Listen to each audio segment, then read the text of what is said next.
Hey, ¿qué tal amigos? Sean ustedes bienvenidos a este primer capítulo de Águila Sol con su servidor, Job Cano. Vamos a dar una breve presentación y hablar de qué va tanto este podcast como este capítulo. Este es un podcast donde hablaremos principalmente de la vida y obra de diferentes personajes históricos, personajes que han dejado un legado importante para México y el mundo, así como hechos históricos, políticos, económicos y culturales, ya sean pasados y actuales. Es decir, aquí se hablará de todo un poco para que se vayan preparando, y si tienen un tema en específico que quieran que hable o comente, no duden en hacérnoslo llegar a nuestras redes. En Instagram nos pueden encontrar como Águila Sol Podcast y en Twitter como @AguilaSolPod. Se estará subiendo un capítulo nuevo cada lunes para que inicien la semana con todo, con algo nuevo que saber y que contar. En este primer capítulo hablaremos de un personaje enigmático y tan controversial, un personaje con una personalidad única e inigualable que dejó y sigue dejando el nombre de México muy en alto, que por si no lo sabían, el día de hoy estamos conmemorando 67 años de su fallecimiento. Estamos hablando nada más y nada menos que de Frida Kahlo. Bien, pues dicho esto, comenzaremos a hablar de lo que fue la vida de este gran personaje con una de sus famosas frases, que en lo personal me gusta mucho. Solía creer que era la persona más extraña del mundo, pero luego pensé, entre tanta gente en el mundo, debe haber alguien que se sienta como yo, estrafalaria y defectuosa. Me imagino que ella está allá afuera pensando también en mí. Bueno, espero que si lees esto, sepas que sí, que es verdad, estoy aquí y soy tan extraña como tú. Su nombre completo era Magdalena Carmen Frida Kahlo Calderón. Nació un 6 de julio de 1907 en la Ciudad de México, en la que fuera casa de sus padres desde 1904, que hoy conocemos como la famosa Casa Azul, ubicada en la delegación Coyoacán de la Ciudad de México. Su padre Guillermo Kahlo, de ascendencia alemana, y su madre mexicana Matilde Calderón. Frida fue la tercera hija de 4 hijas de este matrimonio: Matilde, Adriana, Frida y Cristina. Tuvieron un tercer hijo, que fue varón, su único hijo varón de este matrimonio, pero murió días después de haber nacido. Si bien, antes de empezar a hablar de lo que fue la vida de este gran personaje, hablemos un poco de su padre, que sin duda alguna sirvió de guía y le incursionó en este mundo del arte. Su padre era fotógrafo, era un inmigrante alemán, como ya lo habíamos mencionado, nacido en 1872. Llegó a México en 1890. Sí, con tan solo 18 años de edad. Su padre tuvo su primer matrimonio en 1884, 12 años después de su llegada a México, con la señora María Cardeña, con quien tuvo 2 hijas, María Luisa y Margarita. Este matrimonio tuvo su fin en el momento que nace Margarita, su segunda hija, ya que doña María Cardeña muere en el parto en 1897. Su padre fue empleado de la joyería La Perla, ubicada actualmente en lo que es la calle Madero del centro histórico de la Ciudad de México, y esta era frecuentada por la alta sociedad del Porfiriato, o sea que don Guillermo tenía contacto y algunas relaciones cercanas con personas de esta clase. Después de superar su duelo por la muerte de su primera esposa, empieza a tener una relación muy estrecha con Matilde Calderón, con quien después de un tiempo se llega a casar. Como dato curioso, Matilde y Guillermo fueron compañeros de trabajo en la joyería La Perla. Es en México donde Guillermo se inicia como fotógrafo, oficio que también fue de su segundo suegro, o sea, el abuelo materno de Frida. Como ya lo habíamos dicho, gracias a su trabajo en La Perla y su contacto con la clase alta, fue que pudo dar a conocer su trabajo y a posicionarse dentro de esta esfera. Invitado por José Limantur, ministro de Hacienda del presidente Porfirio Díaz, es que entre 1904 y 1908 se ocupó del registro fotográfico de los inmuebles y monumentos históricos más importantes del país para conmemorar el centenario de la independencia de México en 1910. Se imprimieron más de 900 placas de vidrio que actualmente forman parte del acervo del Instituto Nacional de Antropología e Historia. Las ganancias monetarias que obtuvo el padre de Frida trabajando para el gobierno de Porfirio, y además el dinero recibido como parte de la herencia de su padre en Alemania, le sirvieron para construir lo que es su casa en Coyoacán. Con este dinero también pudo ofrecerles una educación de calidad a sus 3 hijas. Hasta aquí parece que la vida de la familia Kahlo Calderón va de maravilla. No es hasta el estallido de la Revolución Mexicana y el fin del Porfiriato que la economía de la familia se ve destrozada, y es cuando Guillermo decide hipotecar la Casa Azul y rematar en un lote, el inmobiliario de la Sala. Es aquí donde Guillermo tiene que trabajar en algo diferente, en algo nuevo para él, que es retratar personas. Era un trabajo que no le fascinaba, pero que tenía que hacer para poder sacar adelante a su familia. Es aquí donde Frida comienza a ayudar a su padre en su laboratorio fotográfico para el retoque de las imágenes que él pintaba a color. Además, que ella estaba ahí para cuidar a su papá, ya que Guillermo padecía epilepsia. La vida de Frida no fue nada fácil, ya que desde la infancia su salud física se había visto deteriorada. Es así cuando en 1913, a la edad de 6 años, sufre poliomielitis, lo que trae como consecuencia que su pierna derecha sea más pequeña, más corta y menos desarrollada, además de su pie derecho ladeado hacia afuera. Es en 1922 que ingresa a la Escuela Nacional Preparatoria, donde tiene sus primeros maestros de arte. Luis Serrano, su maestro de dibujo, y Fidencio Nave como su maestro de grabado.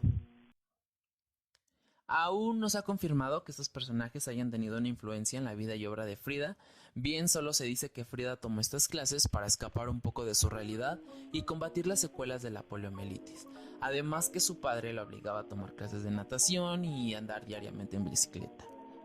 Testimonios hablan del carácter de Frida en su época estudiantil y la describen como una mujer jovial, rebelde en clases, traviesa, incluso llegaba a rentar bicicletas para ir a la escuela, las cuales nunca devolvía y fueron las causantes de que en algunas ocasiones estuviera detenida en la delegación. Es ahí mismo, en la Escuela Nacional Preparatoria, donde se une el grupo estudiantil denominado Los Cachuchas, donde sus miembros eran mayoritariamente hombres. Solamente habían 2 mujeres, que eran Frida y Carmen Jaime. A estos miembros de Los Cachuchas los unía su afición por las letras, sus ideas políticas. Todos eran bilingües a excepción de Frida, que si bien podemos recordar, su padre se esforzó por darles una educación de calidad, y es por eso que Frida era trilingüe. Hablaba español, inglés y alemán. Este último idioma, que era la lengua materna de su padre, no le gustaba hablarlo, ya que le apenaba un poco. No se sabe si era porque no tenía buena pronunciación o su acento era malo. La lectura más apreciada de Frida fue Vidas Imaginarias del autor francés Struve. Es en la Escuela Nacional Preparatoria que conoce a Alejandro Gómez Arias, un estudiante oaxaqueño, estudiante de Derecho y posteriormente un respetado periodista. Además de ser un gran amor para Frida. Lástima que ese sentimiento nunca fue recíproco, ya que Arias nunca vio como algo formal su noviazgo con Kahlo. Él lo describiría más bien como que eran amantes jóvenes. Es el 17 de septiembre de 1925 cuando la suerte de Frida cambia y daría un giro de 180 grados, porque es el día en el que sufre su más grave accidente. El autobús donde iba, en compañía de Gómez Arias, es destruido por completo por un tranvía, donde un pasamanos de metal le atraviesa la cadera saliendo por la vagina, fracturándole el hueso pélvico, 3 fracturas en la columna, 1 en la clavícula y 2 en las costillas, y le decoyunta el hombro derecho. Además, la pierna derecha, que ya había sido atacada por la polio, en su infancia sufre 11 fracturas más la dislocación del pie, o sea que fue un accidente terrible. Sin duda alguna, un accidente terrible que milagrosamente Frida pudo sobrevivir para seguir haciendo historia. Es el inicio para una tortuosa existencia tanto física, psicológica y emocional para Frida. Largos periodos de reposo, dolores y fragilidad se convirtieron en el día a día de Frida. Utilizó alrededor de 25 corsés para corregir su postura. Tuvo también 3 embarazos con Diego Rivera en los años 30, 32 y 34, los cuales terminaron en aborto, ya que debido al accidente en 1925, Frida había quedado imposibilitada para quedar embarazada. En la última etapa de su vida se le apunta una parte de su pierna derecha exactamente más abajo de la rodilla. Esto la provoca, pues,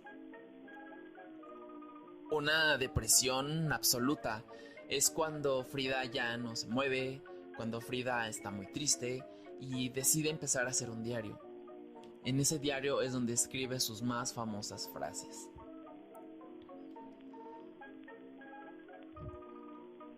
Guillermo Kahlo, después del accidente, le da a su hija pinceles y colores, esto a petición de Frida.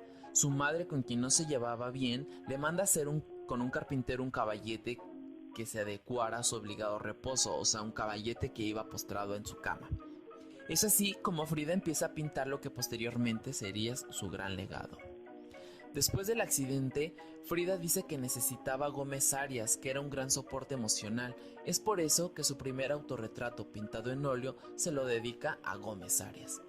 Frida frecuenta los círculos sociales y artísticos de la ciudad, invitada por sus amigos Juan Antonio Mela, un comunista cubano, y Tina Modotti, una fotógrafa italiana. Es ahí donde conoce a su futuro esposo, Diego Rivera. Frida sentía una gran admiración por las ideas y trabajo de Diego.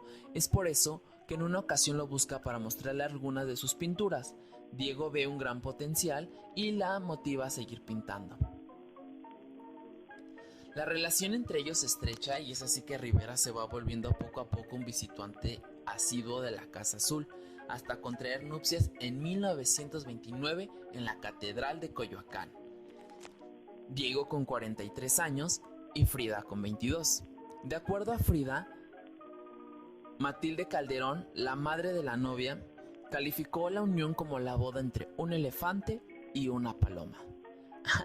Qué chistoso, ¿no? Yo creo que un elefante, por el aspecto físico de Diego Rivera, que era grande y gordo, y una paloma porque pues hasta ese momento, hasta antes de conocer a Diego Rivera, pues Frida era una persona muy libre e independiente. A principios de 1930, Diego Rivera deshipoteca la casa de Coyoacán y la pone a nombre de Frida.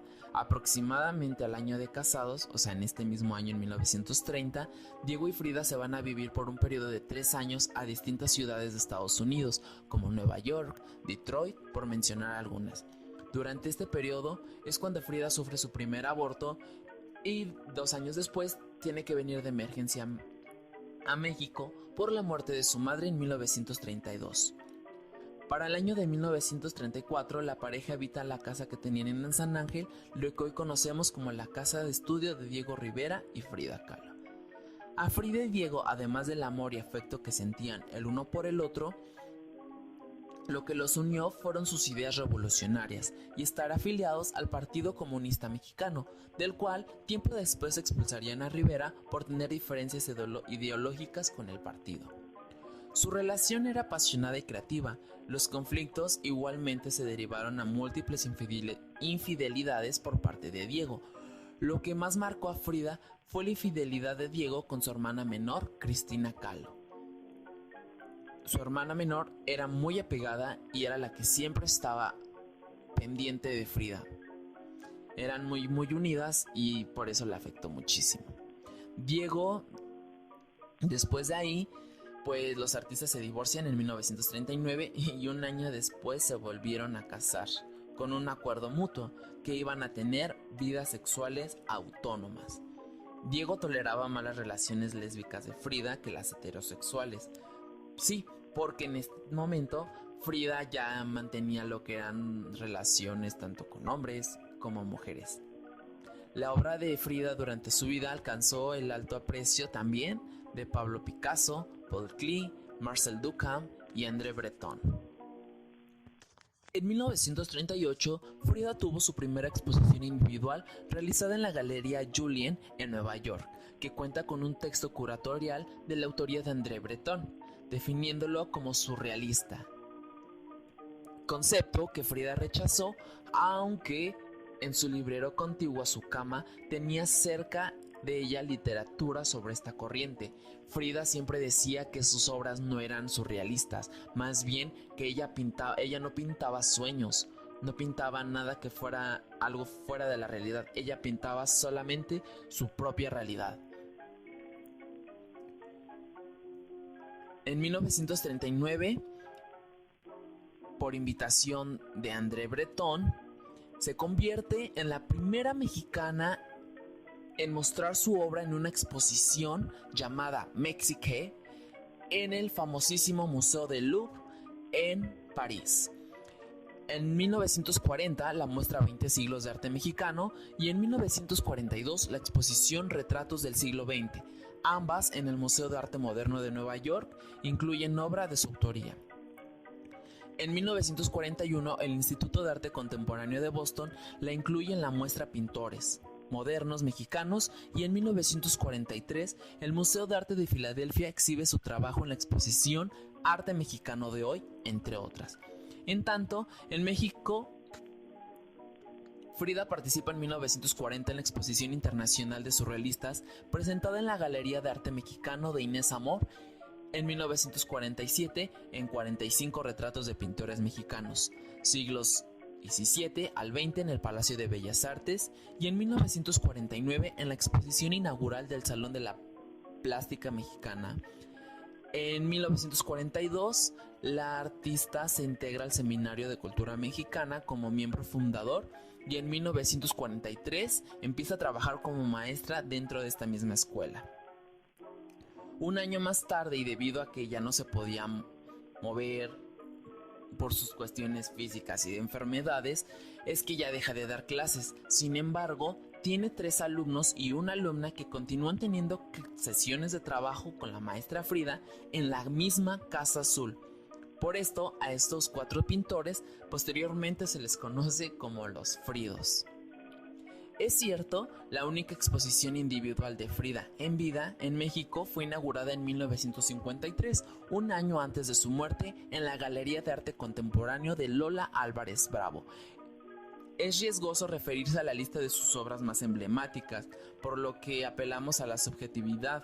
Algunas de sus obras más importantes estarían Las 2 Fridas, La Columna Rota, Hospital Henry Ford, Unos Piquetitos, El Venado Herido, por mencionar algunas. Los últimos años de Frida son tortuosos ante las constantes recaídas de su salud y la proximidad de su muerte. En 1950 permanece prácticamente todo el año convaleciente en el hospital a causa de una infección derivada de un negligente injerto en su columna. En 1953 llegaría contra las indicaciones médicas a la inauguración de su única exposición en México en una ambulancia donde sería bajada a participar del evento en una cama de hospital. Ese es también el año en el que le amputan una parte de la pierna derecha, o sea, en agosto de 1953 es cuando le amputan su pierna derecha. Para 1954, Frida no tendría más alas para volar. Los dolores y el desánimo la sobrelleva con sobredosis de opiáceos. En este mismo año, en 1954, Frida tuvo 2 intentos de suicidio, uno en abril de 1954 y otro en mayo de 1954, unos meses antes de su muerte. El 13 de julio, Frida fallece a los 47 años de edad. Es velada en el Palacio de Bellas Artes y a la ceremonia asisten personalidades del mundo político y cultural mexicano, tales como el presidente Lázaro Cárdenas, Heriberto Jara, David Alfaro Siqueiros, Lola Álvarez Bravo, Juan O'Gorman, Efraín Huerta, Lupe y Ruth Rivera, María Sonsolo, entre muchos más. El ataúd es cubierto con la bandera del Partido Comunista Mexicano, lo que ocasiona el despido del director general del Instituto Nacional de Bellas Artes, Andrés I. Duarte. Frida escribió al final de su diario, antes de su muerte, a manera de despedida: espero alegre la salida y espero no volver jamás.